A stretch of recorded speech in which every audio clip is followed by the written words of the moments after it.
All righty, welcome. I am Heather Pierce Campbell, the legal website warrior, an attorney and legal coach based in Seattle, Washington, and serving online information entrepreneurs throughout the US and around the world. I am so excited about our guest today. You are going to love this topic because, at least to me, it is a big, juicy topic that is so relevant to entrepreneurs and business owners. And I think it is one of our biggest areas of struggle across the board. So you're going to want to stick around for today's conversation. You are going to learn so much, and you are just going to love Naketa's expertise. So for those of you that don't know Naketa Wren Thigpen, she is on a mission to build stronger families that leave, Leave, new multi-generational imprints witnessed from the ripples of love, empathy, adventure, victory, and edification they create from their self-actualized wholeness. Naketa is the #1 balance and relationship advisor in the world, activating power couples and potent humans who privately identify with witty, tongue-in-cheek humor as the lazy overachievers. I love that part. Although most of her clients are founders, entrepreneurs, or entrepreneurial-centered organizations, the commonality is that they all honor the need to rest and recharge with the room for relationship bliss, just as much as the desire to dominate audacious milestones. The intersection of work-life balance, sustainable business, mental health, and fulfilling intimate relationships is where Naketa thrives at work and in real life. She's marketing her legacy of unbound brilliance, beauty, and balance with unapologetic insights on owning the right to be intentionally selfish by leveraging micro sabbaticals that empower you to work less and trust more. Oh, I just want to stay in your bio and soak up everything that we just read. It's amazing. It's like you've identified really what I think are the biggest struggle areas for most entrepreneurs. Like this whole work-life balance, relationship life balance, relationship work balance, like it all intersects. It's all related. So many entrepreneurs and business owners want to be thriving in all those areas. And I think it can really feel hard to actually be thriving in all those areas. 1000% agree. I think part of the challenge, at least for me, my husband and I started this company in 2011. That puts us at preteen age. We're like 12 years Exactly. old. Totally. You were children when you Right, started. right. We're totally children. So now we're teens and about to start acting out, right? Like for all the parents that are listening that have those teens and tweens are like, oh no, the rebelliousness is kicking in. But what we discovered as we started, and you want to do everything by the book and you follow every letter of whatever coach or advisor or mentor you have, when that's the formula that worked for them, but it wasn't necessarily customized for us. So there were lopsided areas like the seesaw you used to be on in the playground when you were a kid. When you went up in, let's say, your business and your client portfolio, your relationship intimacy went down, your friendship intimacy went down, your family was like, where are you? You never come to anything. Or worse, you were trying to stay in that centered space to hold everything so tight. And I don't know if anybody does core work, but if you try to hold your abs in too long, it more than hurts. And it's actually not giving you the effect that you think it is by over holding something in a space that it shouldn't be in that way. For me, it was being superhero warrior weekend mom, right? On the weekends, I was stuffing every birthday party, every skate party, all the things that I could possibly do in between church, in between community events, in between soup kitchens, like all the things all on the weekend, those little times that you have in the evening when you really should be resting or sleeping or making love or just sitting on the couch wiggling your toes. But I'm holding my abs in tight, trying to hold everything equal when it wasn't honest and it wasn't fair to me because I was in resentment. I was doing it, but I was resenting being in those spaces. I didn't want to be at your fifth wedding party, right? Like I went to the first three, no judgment, right? Like I did that, but I said yes because we've been friends for 20 years or we were colleagues for however Yes. long. And it wasn't enough to just send you the gift because you had to be there to prove that you're still a friend, to prove to yourself that you can still do all the things. Where honestly, Heather, for me and for many of the clients that I would attract over the years, it was looking at, well, what do you want to do? Like, yes, Mm, I love you. I wish you the best on your third, fourth, fifth, on this eighth kid that you're having, whatever this extra thing is. And I do really try to be in person for all first, whenever humanly possible. But after that, I can send you a gift, girl. We can meet up for lunch totally. 1-to-1 when I'm actually in Seattle versus me uprooting my schedule to try to get there so I can be in the space. Meanwhile, I'm in my head writing a proposal. I'm in my head filling out all the ingredients of all the things that I forgot to get at the supermarket the last time I was there. I'm not truly fully present because I'm in resentment of me saying yes Mm, when I should have just really held powerfully to my no, because my truth is I needed to be somewhere else for the person that I already am, not the person you remember me being. So yeah. it all came selfishly from me, to be honest. Well, it's such, even in that one story you've illustrated, I think so many examples of how this stuff creeps in to our lives and kind of piles on. And I know so many moms, I mean, parents generally, but moms in particular that carry this mental load, right? Of kind of keeping everything together, all the plates in Mhm. the air. I think it's hard on some days, I will speak for myself, to even like allow myself to wonder, what do I really want, right? And I Yeah. think part of it was having a discussion the other day with somebody about the demands that our current education system places on parents Mm-hmm. to be involved in every aspect of their kids' education, Yes. PTA, sports, before school, choir or activities, after, like, it never ends. And I think it's really hard when it comes to boundaries around children and that balance of knowing, like, where do I get to say no? Where Yeah. do I get to say that's too much? And Yeah. like the modern day life has done this to us. Mm-hmm. And I don't Mm-hmm. think that it used to be that way. Like, I think modern day humans, we've piled on, we've piled on, we've piled on to the point where it actually feels hard to give yourself the space to actually say, what do I want? Yeah, I agree. It gets hard and we riddle ourselves with guilt and shame when Mm. we are actually, not just when we're not doing the thing, whatever those spinning plates are, right? But when we're actually saying, you know what, I need a beat.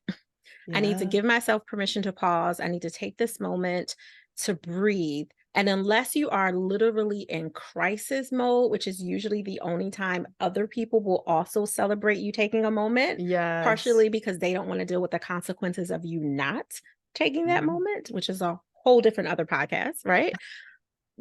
But for yourself, you're like, I just want to take, a couple hours at the spa. Up, can't do that unless I invite 5 of my girlfriends because I haven't been the best friend because I've been doing all the business Mm. or I've been doing all the parenting or I finally made space for my lover, right? Like there's always this constant switching out to switch in when a lot Yes. of it is looking at how am I my best self? Being selfish. Naketa and many of the clients Naketa serves and supports as lazy overachievers.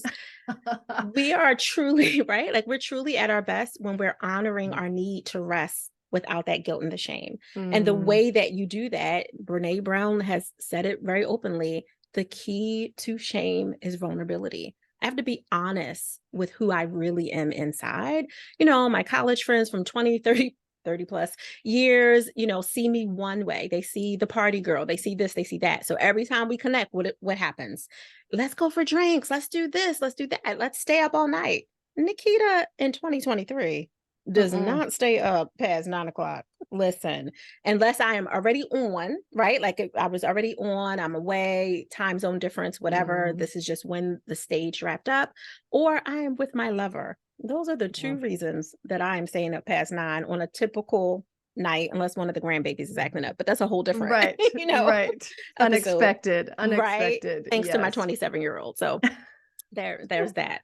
But that's the expectation of those friends, which really has expired. So Naketa has to make a decision. Is she going to try to live to that expectation of those friends who probably aren't really living that way themselves when we're not all in community with each other? Or is she going to say, you know what?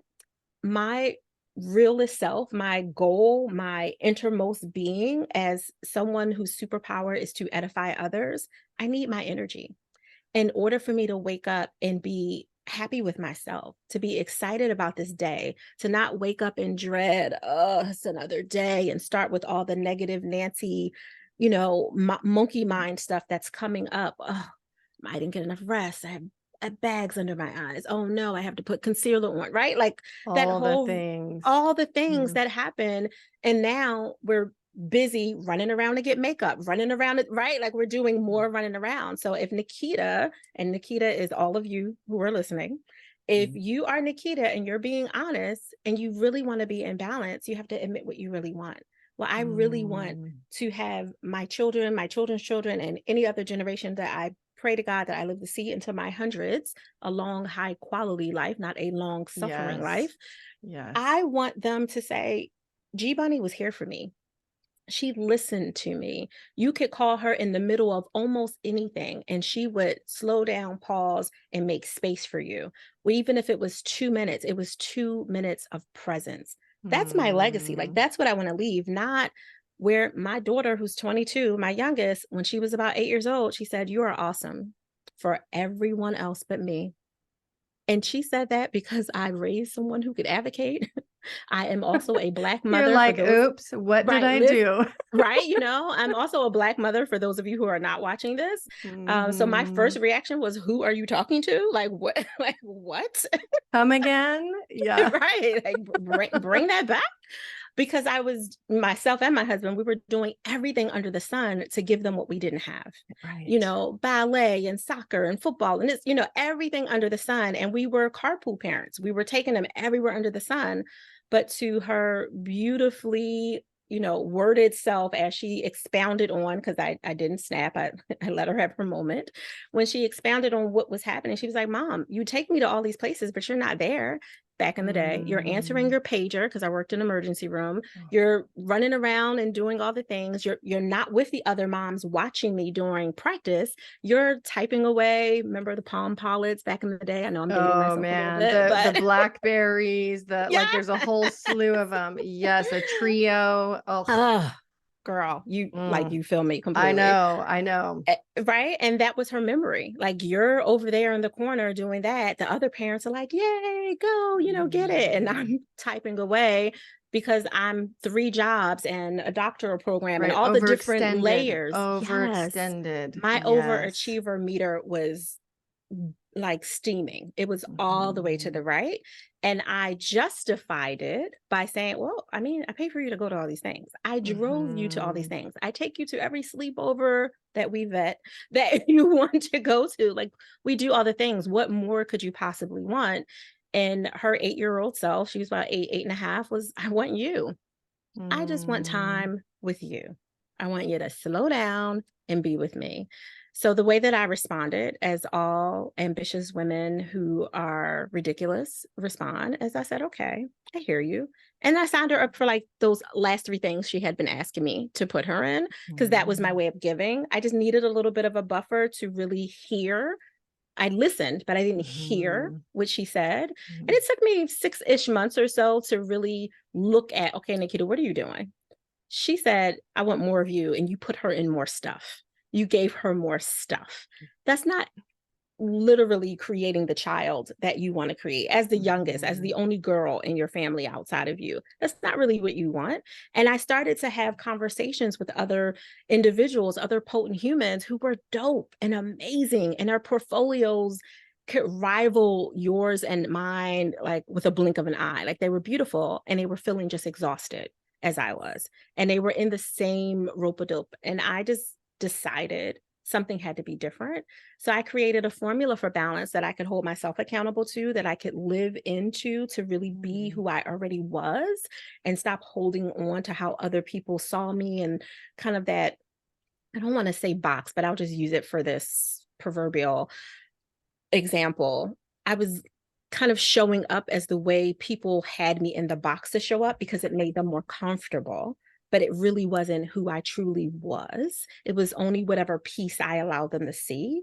And to be fully me, to be authentic, to be transparent, like fully vulnerable, I had to break that box for myself. And it wasn't them, it was me, right? I'm not putting on them. It was me showing up for that, me leaning into those expectations, not highlighting the fact that they've expired, me not changing. So the formula for that for me was balance. It was admitting my truth, which is the T, it was a fraction, over the B, which is having the boundaries to achieve that truth as reality. So if I really wanted to be this holy, self-actualized person that was living in peace, that could be silly as much as she could be serious, that could smile with you, but will absolutely cut you down if you cross a line, you know, and you disrespect a genre of people or any of those types of things.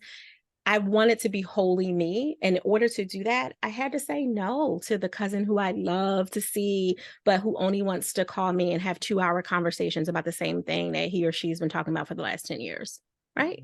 Because it was taking me away from the quality time that 10 minutes, 20 minutes, 2 hours, or in these days, 6 weeks that I really needed for me to refuel so I could overflow into whatever human or humans that I wanted to, instead of feeling like I was being taxed by everyone who needed me, but wasn't in reciprocity with me as well.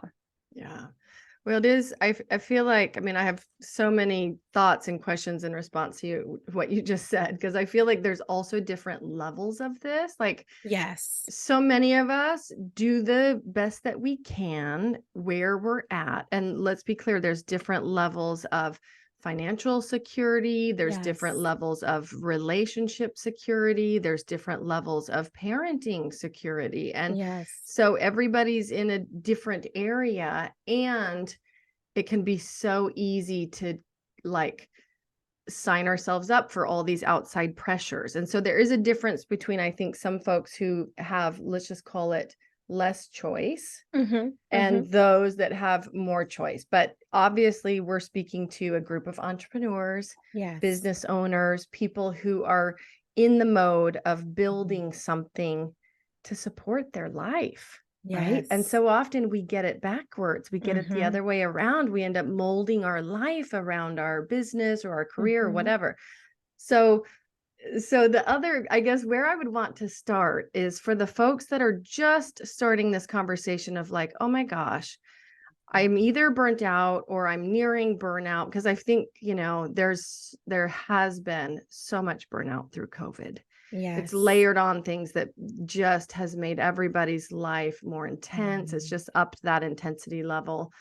For folks that are like, oh my gosh, I need to listen again to what Naketa just said. And you said a couple of phrases. I think you said switching in to switch out. I can't remember the exact words that you used, but it's a little bit like robbing Peter to pay Paul, kind of an experience with your time or your attention, right? Yes. Yes. I think so many parents can relate to that in one way or another. And like, how do you begin to bring those boundaries in closer, right? When you feel so overextended? Honestly, I think you have to give yourself at least 5 minutes to look at the areas of your life that feel like they're about to drop, if they haven't dropped already. Like when we talk about, I think you used spinning plates as an example earlier. Most humans in the United States have at least 5 plates that they're spinning, at least 5. Whether you have children that came from your womb or not, you're nurturing something. For some of us, that's the mission for our business and the various angles of those streams of income that we're trying to create through that business. For some, it's that and little tiny humans that might be young adults or whatever that are bringing all kinds of new layers of. For some, it could be their parents, right? Yes, The the parent caregiving. generation. Yes. And for some, Yes. it's both. Yes, yes, especially for those in the 35s to 40-ish plus. We're in that sandwich generation where you really may be caring for both segments of humans. I'm Yes. using that term on purpose for so many Yes. reasons. But when that's coming is looking at what are those plates that feel the most fragile, that feel like they're already slipping, or Naketa, legit, they're on the floor, honey. Like I would love to say that I'm about to drop it, but it's literally on the They're floor. dropped and they might be a little Right. cracked. Yeah. Right. I'm Yeah. doing everything I can not to purposefully step on it because that's how I'm Yes. feeling about it. It's looking at them and saying, okay, if that's just picking kind of main areas, if that is your personal time, if for your personal habits, your sleeping, your eating, your exercising, let's just call that your personal, that's your me time habit for your own individual fuel. Well, that plate might be on the floor or it's slipping. Let's look at that. Let's look at our finances. Is that's part of what's causing the slippage, is because that's the heaviest plate, because maybe you don't feel the support that you wish that you had in team or time or investments or other kinds of resources, especially if you are a self-funded, try not to use the word bootstrapped, but self-funded entrepreneur, for sure, or small business human. Let's look at your spiritual plate. For many of us, it's like, think you gotta woke up and then that's it, right? Like, and it's just kind of, or maybe there's a little grace for wherever you believe and stand, which I believe that when you are pulled forth by something bigger than you, it does help to create a vine of anchor. So regardless of what you believe in, when you have something bigger pulling you, that spiritual kind of boundary area is really important. We got to look at our relationships. Most of us are taxed because our relationships are not in balance. They are people, there are people in positions that they shouldn't have. They're what I call parking lot people, which is they're cool people you go to lunch with, cafes with, you meet up at conferences. They can call you occasionally for like, hey, I have a quick expert question. No problem. Parking lot people don't belong at your kitchen table. They don't belong in the innermost area of your life, hearing about this, very sensitive nature of your relationship with your parents, or a sensitive nature of the relationship with your spouse, your lover, your forever lover is what I call that person. If you're intimately in a romantic relationship, they should not know that your child is, suffering with anxiety because of a rape or abuse. That is not something that you share with parking lot people, with exceptions. And that's usually if part of your platform is to be vulnerable that way, to share, to give nuggets, to help. So aside from that, a lot of the drain we feel is because we have people having access to us because we want to be known for being available, because somewhere someone said that that's how you show up. You give and you give and you grow. Love it. But you do not give until you go emotionally broke. And many of us are doing that because we have people in the wrong positions. We've made them have access to us, that our 3 a.m. friends are people that we're like, girl, I got $10 in the account. I was looking through the cushions for some gas money, right? Like, that's not for parking lot people. That's more of a, hey, I really need to talk to you because I just signed this deal with this company and I'm really not sure about their practices and I don't know what to do because this is the jam I'm in. That's not parking lot people. But if you give that to parking lot people, well, now they feel like they have a connection to you to pull on you in a way. More. Exactly. They're pulling, they're zapping, they're draining, they're vampiring in many ways because you've alluded to them being a friend in the most intimate way versus an acquaintance in the way that they really are, because you haven't allowed yourself enough time to dance, to see the rhythm of their personality, to see how they handle conflict, how they communicate with people that they feel really comfortable with, not just in the formal posh boardroom way, and then decide to date them and dating is a continuum, right? Like, and that's a huge part of what I've seen over the years, especially for entrepreneurs or people who are very focused on big projects and big missions, because not everyone rocks that title, right? For us. Yep. But that's the heaviest part. So that's usually the plate that we address first. Second to that is usually the finance. Second to that is usually kind of walk into the personal time. Because if we can get some of those relationships together, it automatically frees you up with some personal time. It automatically gives you headspace for the clarity you need to see, okay, I understand why this is out of alignment. This pricing structure isn't fitting this service or product based on what the supports I'm giving. I'm not actually creating deeper connections. I'm going wide instead of deep. And that's not the model that I really want. Not everyone wants to be a Gary Vaynerchuk, and that's okay. There's nothing against Gary, right? Like, good for you. Some people actually want to spend time with their families. Right. And they don't want to sacrifice it and say things like, sleep is for when you're dead.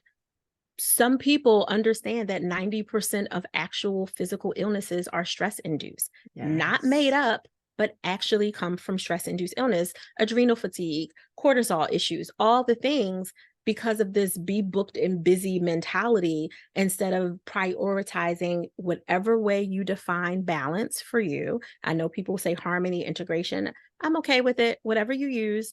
If I'm falling out of this chair that I'm sitting on as I talk to Heather right now, I don't feel like I'm falling out of harmony or out of integration. I feel like I just lost my balance, right? Yeah. Which is why I use it like very concretely. But knowing that this is who you want to be, that truth, which is so important for you to know, I want a boutique business. That's your truth. Why are you trying to build it as if you want to serve 1,000 people at one time, where maybe you want to serve 1,000 people over the course of 5 years? So really looking at that truth, that one plate, will really help you take a beat back and say, okay, I see some things that are out of alignment, and you'll have a little breathing room to then edge in, oh, I just needed 2 minutes to blow some bubbles. And that was my deep breathing and my meditation simultaneously. Right. Well, you know what I'm saying? It's such a great point, because part of what I'm wondering, and part of the question I've asked myself as a mom, as an entrepreneur, an attorney, it's like, how do I like layer over, accomplish multiple things at once, like in a very intentional way? I think if there's a silver lining to COVID, I think that it's the fact that so many people are really asking themselves the question of, is this the work that I want to be doing? Is this the business that I want to be building? Is this the lifestyle that I want? And it brought to light, I think, so many ways that the old paradigms aren't working, are no longer working. But I want to shake my maracas right now so bad. Yes, it's just, I think that's the gift. And I think so many folks that maybe even didn't see it before are starting to see this, and also moving into the space of possibility of like, what could it look like? My question is like, how do you help your clients make that shift if they've been so bogged down and they're finally recognizing like, okay, we're letting a few things drop away. We're getting a little clearer with our boundaries, and, keeping those parking lot people at bay and doing a little better job. How do you help them shift to like really what's possible? Because I'm in love with your phrase of the lazy overachievers. My sister, literally right before I went live here with you, we were talking about labels that got put on us in childhood, and then what you do as an adult to overcompensate for that, right? So she was saying, I got called lazy, like mom called her lazy. And my mom, we had a great mom. I mean, she passed away young, and still she was the best mom. And we all inherit stuff like that, right? Yes. And I'm laughing because I'm like, Ashley, that's awesome. Like, here's how laziness is awesome, because it simply means like you're way more efficient than average at getting this stuff done. And she laughed. She was like, Heather, it's true. Like in school, I could always like get to the answer the fastest. And she's got a son that she thinks is the same way. She's like, Bubba is so smart, but he's so lazy, and he just wants to do things the fastest. And part of me is like, how do we Yeah. all adopt more of that? Like Yeah. being okay with that laziness? Because I think that sometimes that is what's required to give ourselves the room to figure it out, to figure the rest out. Oh my God, Heather, you hit on so many powerful points. Well, what I will say with our time, because I want to be mindful, because I know as a balance and relationship advisor that you should not be overextending yourself in this beautiful conversation. So I'm happy I to do a love part it. two. Totally. And we absolutely should, because I really Yeah. consider this one of Yeah. the most important conversations in life generally. And I Mm, think it's because so many of us can keep ourselves too busy to yeah. really dig into the most important parts and be extraordinarily intentional about Yeah. how we're spending our time and what we're actually creating. 1000%. I will say, to answer your question at kind of like high level, is Mhm. all of my clients, because embodied personal development is what I am Yes. like chef's kiss at, is I bring them into our body. Your Mm. body holds your trauma, but it also holds so much of your joy. And a lot of Yes. it is literally like a halo around your purpose, and your purpose is in you. I Mm. don't think it's outside. I don't think you have to go find Mm-mm. it, but it is buried under calcified chaos and confusion from other people's definitions of you, right? Like I woke up Mm. to my step grandfather calling me stupid. Like that was normal. Like, I couldn't do anything. I couldn't pick up the water bottle right without some kind of salacious name or some horrible thing Mm. being said to me. And it could have absolutely been a brick in my ability to project into the greatest version of myself, Yep. talking a small child all the way up into my preteens before he passed away. And it Mm. was daily. It was, that was his thing. I don't know. I think he was proud of it. But Ugh. regardless of that, my way of making sure that it didn't become my identity was to remember how joyful I felt when I would run back in the day. Can't do that anymore with Mm. this back, but back in the day when I Mm. would run and release. So I bring my clients into their body, and we do a lot of inner child work when we have to, when it's Mm. appropriate to follow that thread. I am a trauma specialist and psychotherapist by training, and I still hold all those licenses. I just don't show up that way because I don't want to be limited to only doing that. And I have like a whole toolbox of things that I use intuitively based on what they need. But for people who are listening that are an example of what you just gave, like how do I just address it and come into our body? I love for you to connect with your heartbeat and follow that rhythm. So I teach something. It's 4784. It's a diaphragmatic breathing that really allows you to kind of reset your nervous system and slow you down just a little bit. You can do it on the toilet, you can do it in the car, you can do it if you're sitting in a cafe waiting for your next, potential client to come in. And if you have a straw, it's even better because you can, flow your breath through it and concentrate it. Mm. It's 4 inhale in to the count of Mhm. 4, 1, 2, 3, 4, but slower than I just said it, Yep. and then hold for 7, blow Mm. out for 8. A If you very can, and you slow blowout. yes, and if you feel Yep. safe, the exhale with the is the best. Like blow it Get it out. Don't try all to the be way cute. out. Yeah. Yeah. Not the cute breath where you're breathing through your nose, but like breathe through your mouth. So 4 in through your mouth, hold for 7. 8 out through your mouth with a whoosh sound to get all the air out of your abdomen, and then hold at the bottom of that exhale for 4. So 4, 7, Mm. 8, 4.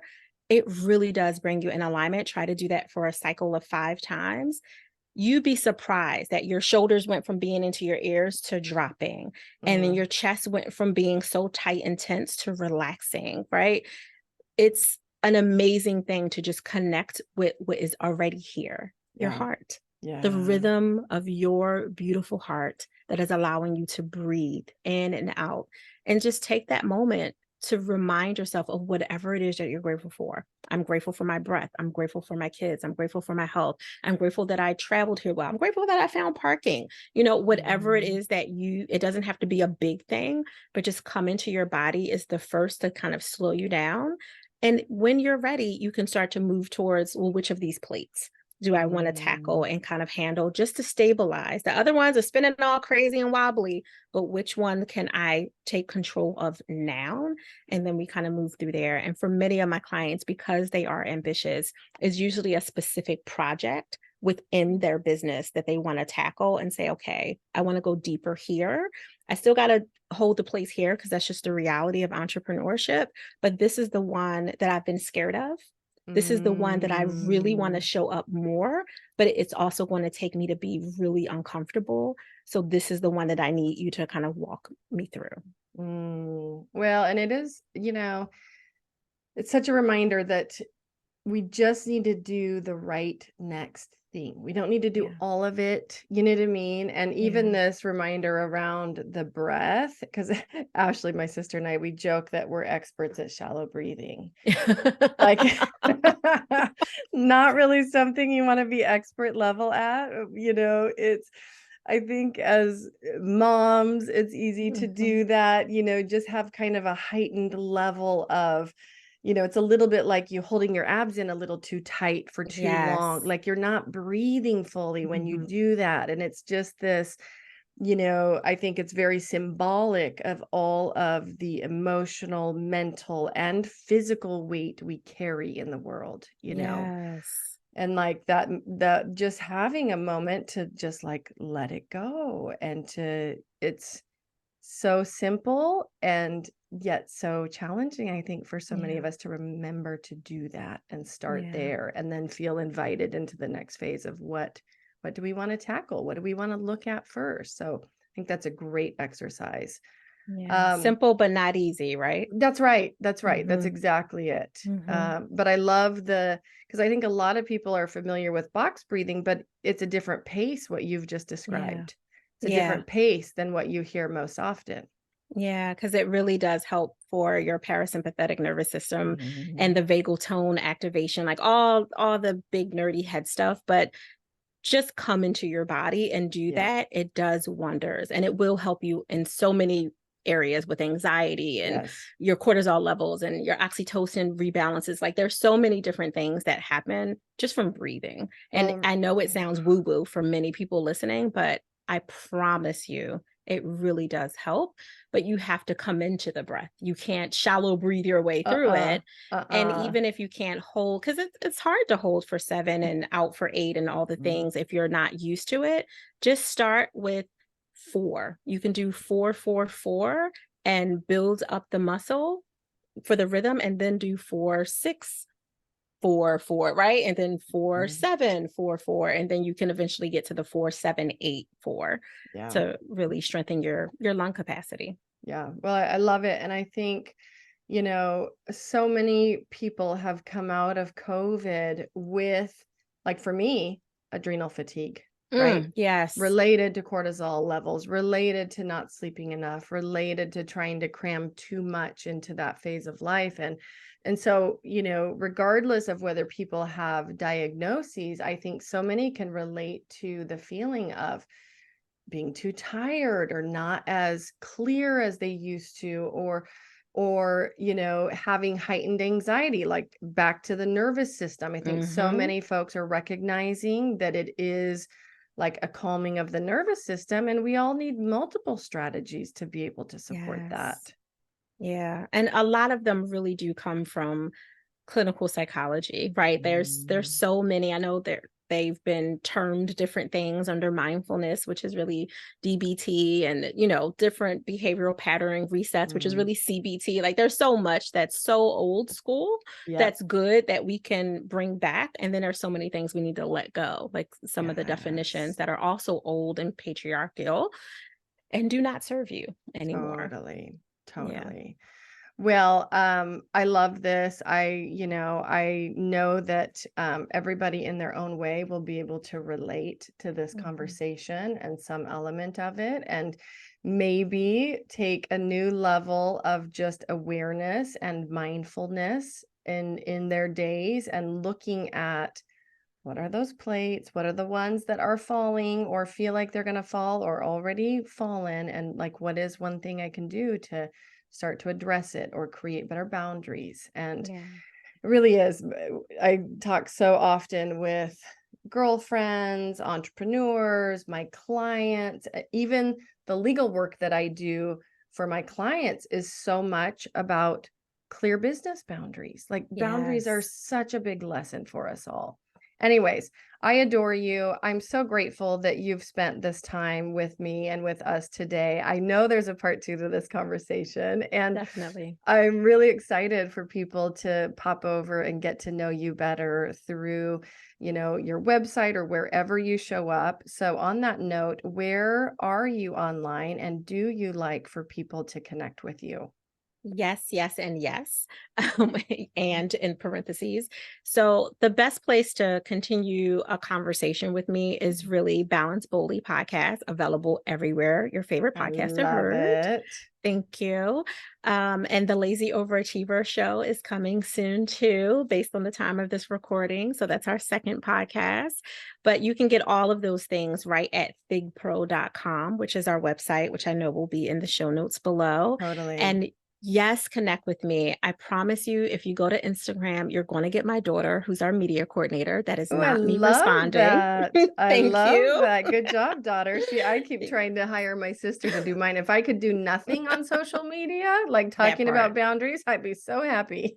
That part. And that's me. I'm like, I'm not interested. I want to share, but I don't want to do all that other stuff. Totally. But LinkedIn is really me. So Oh, if I you love message that. me and say, Naketa, I heard you. You were talking to Heather. You had this amazing blah blah blah, on guts and grits and business and all the things. Then let's connect there, and you can follow and message me there. It's really me answering. No one else checks my Perfect. LinkedIn. I love that about LinkedIn. Yeah. Yes, I know. It's really a great platform for true connections. Yes. Yeah. Yeah. So we will share those. If you're listening, we will share Naketa's links, her website, her LinkedIn, also the links directly to the podcast. I'm super happy to share all of that. You can find it at the show notes page, which is legalwebsitewarrior.com/podcast. Find Naketa's episode. They will all be there. Naketa, I'm so glad to be able to share your work. And I just love that this is the area that you live in because we all need support with this. I really believe it's part of the human condition to learn how to do this the right way. Absolutely. This was an honor. Thank you for holding space, Heather. Thank you. What final thought, takeaway, action step, it could be whatever you want to leave people with today? What comes to mind? I want for everyone who is feeling what I call the bite, where you are Mm. burnt out, imposter syndrome, you're in a toxic relationship loop with your business, your partner, your best friend, or your lover, and those expire expectations. I want you not to bite back. I want you to release and really Mm. acknowledge that all of it is normal, all of it is well, and you will be well as soon as you release from the shame and guilt that's literally anchoring you to one or all of those things. Oh, so good. It's so true. I love your acronym, BITE. That's a little bit how it feels, right? Mhm. Ask me how I know. Mhm. Right? Oh my goodness. Thank you so much, folks. Jump over, visit Naketa, follow her, go join her podcast. I'm so excited to share this. We'll be in touch soon, Naketa. Thank you. Thank you.